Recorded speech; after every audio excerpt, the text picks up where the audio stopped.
Good afternoon. I am Andrea Chisholm with the Midday News. A special welcome if you're watching on onespotmedia.com. The driver of the IGL tank truck, which caught fire on the Rose Hall Main Road in St. James this morning, has been hospitalized in serious condition. The incident took place about 7 o'clock at the traffic lights below the Sea Castle apartment building. Reports are that the driver came out of the vehicle after a problem developed and it then burst into flames. At approximately 7:02 a.m., I am sure reached the scene and observed the tanker pulling up.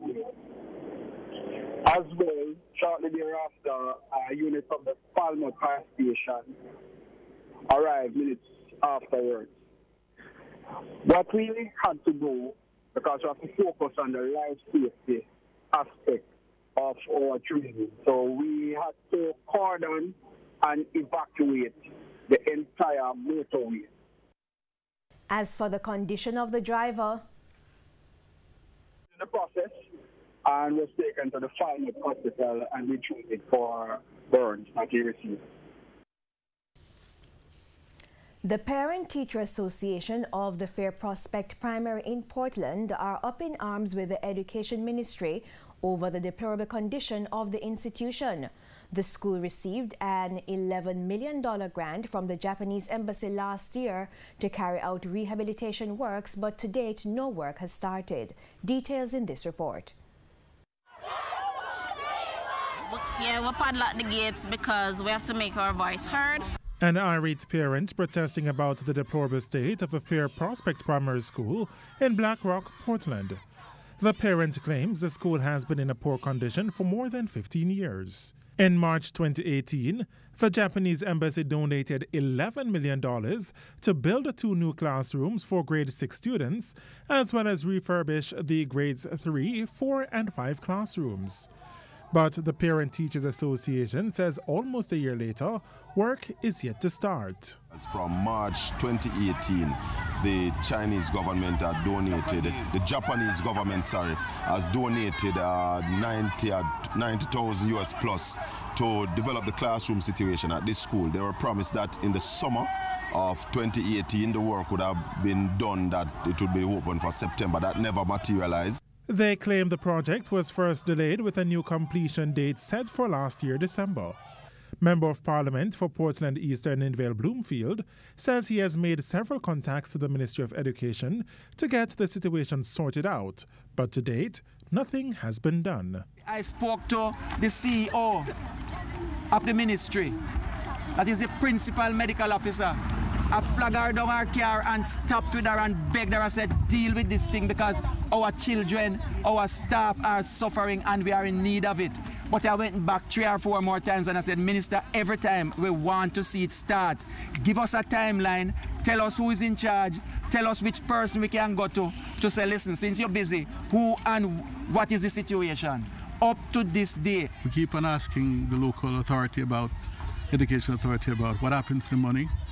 We're told, they basically are aware of the fact that the money is in the account. We say, well, the work is bad and it's doing. It was supposed to be completed last summer, and until now, nothing has been done. We keep on asking them, and they keep on saying that it's out to tender. Now, I can't understand why this money has actually been granted, and this project has been out to tender since March of last year. As for the impact on the students, when we're in the middle of a session, the teacher have to stop to spray out the classroom because there's a lot of biting ants in the classroom.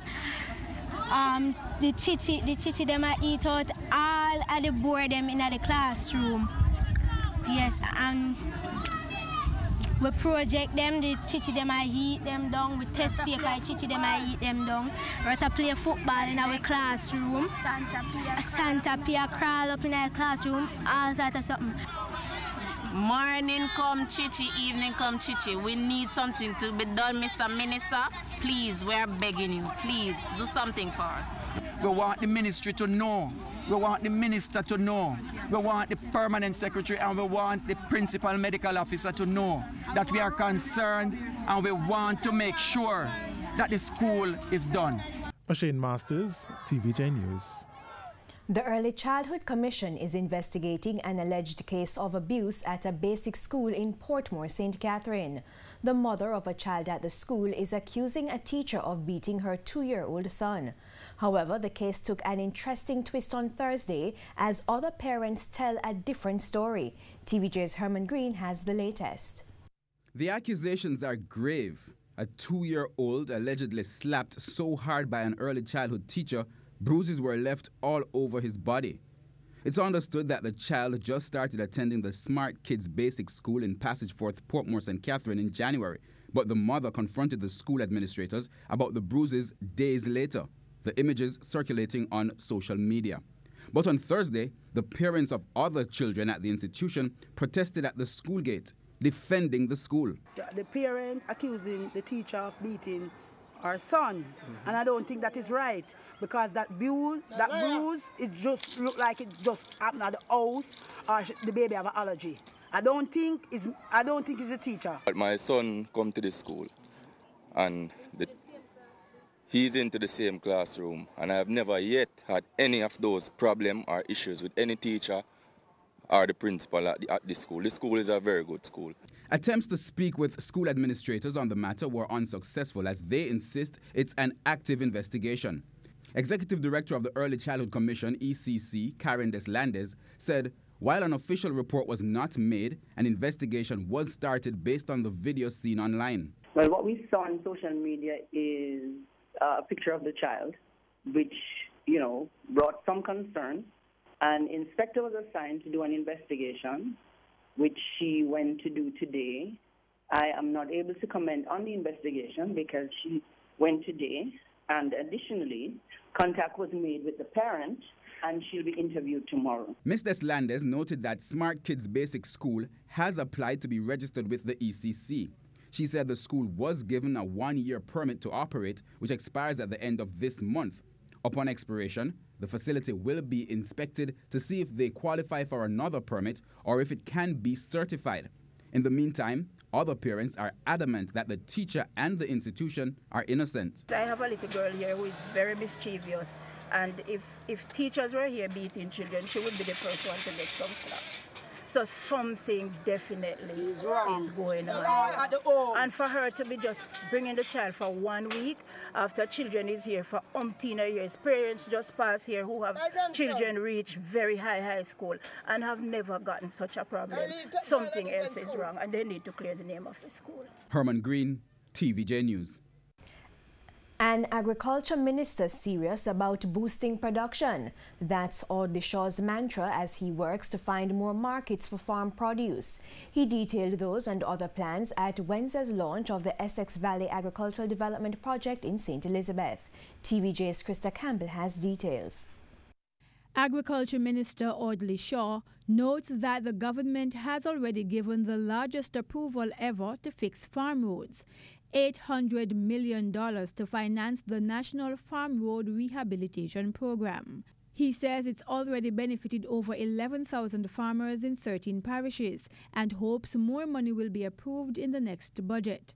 Still, the minister stressed there are at least 4 major market opportunities that farmers are yet to fully capitalize on: the diaspora, CARICOM, local school feeding program, and hotels on the North Coast. He's working with the tourism minister on an aggressive linkage program to get hotels to stop importing foods for tourists. As for the other local option, school feeding program. We need to devise a school feeding program where we feed our children the nutritious foods that God has given us the blessing to have. And we have innovation, enterprising people who are now coming forward in our agri-parks that's saying, hold on, let's produce pumpkin puree. Let's put it in a can with a 2-year shelf life. On the issue of boosting production to supply these additional markets, Mr. Shaw says work is being done to expand irrigation. This irrigation system being provided will address the inability of our farmers to plan for production, which leads to market gluts and shortages, the inconsistencies in the price of produce, disease and pest infestation, and some crops during the dry season. And of course, the increase in overhead costs for our farmers who plant during the dry season and have to purchase water. Meanwhile, he's urging farmers to use the technology available to them to improve their water supply. He explained what small farmers in hilly areas of his Manchester Northeastern constituency have been doing. They have a tank, or they get plastic tanks. They put up a system to reap water from the roof of their houses.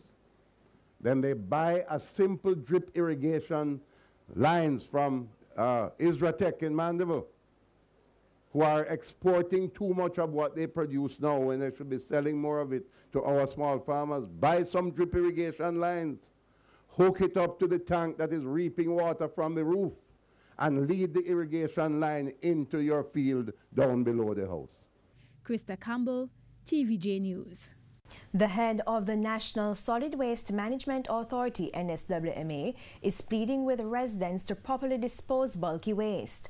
Audley Gordon was responding to concerns about an outbreak of dengue and rat infestation in Portland. TVJ's O'Shane Masters has more in this report. Workmen in East and West Portland helping to get rid of waste material, a perfect haven for mosquito breeding sites and rodents. NSWMA Executive Director Audley Gordon says there are enough resources to tackle the problem. We are deploying over 20 trucks, scores of workers from the parish. The entire NEPM is out, along with the leadership of myself. We have our regional operations manager, Ms. Tracy Fakori, and she'll spend the next 2 days in Portland. We have our director of operations from the NSWMA, Ms. Aretha McFarlane, and she'll spend the next 2 days in Portland. There are no efforts that will be spared. Mr. Gordon noted that his agency will continue to teach residents how to dispose their garbage. We continue with our public education drive. We continue to talk to people in every nook and cranny of Jamaica, urging them to take responsibility for their surroundings. You cannot depend on somebody from some office in Kingston to take care of your yard. It's just not on. We who live here must be careful to do right by here and to make sure that our behavior does not create problems for us that could take the lives of our children and ourselves. One resident of Prospect, Portland, commended the government for the initiative. And it's also a healthy move for everybody, right? To prevent mosquito disease and all of that. Right. Yes, because literally these things get out of hand, right? And it's the best time for us to take note before it even gets worse. I see people walking and falling. O'Shane Masters, TVJ News.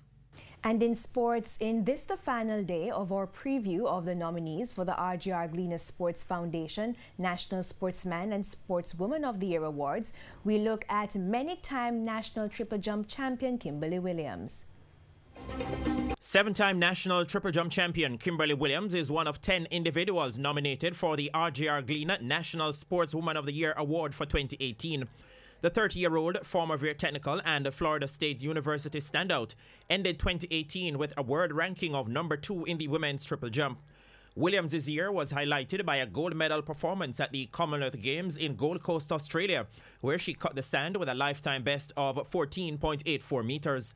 Prior to this, she landed the silver medal at the IAAF World Indoor Championships in Birmingham, England, posting a personal best 14.48 meters.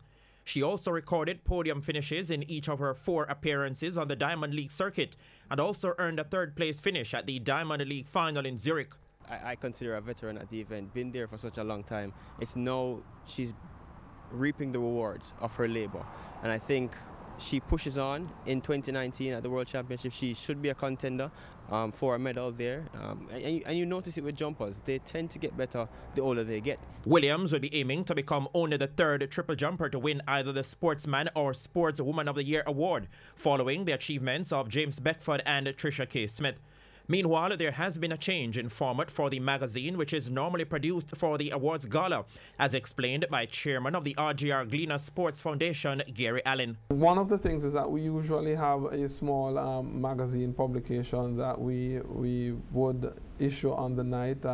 This year it is actually going to be a tabloid-sized publication that will be issued on the night. And we also will have 10,000 copies of that will be released with the Sunday Gleaner the day after. So there's a 74-page publication that is, or 76-page publication that is going to give a lot of detail, not just about who our guest speaker is or who our winners were last year or nominees this year, but we'll have some feature articles. So that, I think, is an improvement on what we did last year. The 58th RGR Gleaner National Sportsman and Sportswoman of the Year Awards Gala will be held this Friday at the Jamaica Pegasus Hotel. Guest speaker will be British High Commissioner to Jamaica, Asif Ahmad, making it the first time that a member of the diplomatic corps will appear in this role at the prestigious event. Live coverage of the gala will be on TVJ, TVJ Sports Network, Hits 92 FM and OneSpotMedia.com. And that's the Midday News. I'm Andrea Chisholm. Do remember to join us at 7 for the Primetime News Package. On behalf of our news, sports and production teams, good afternoon.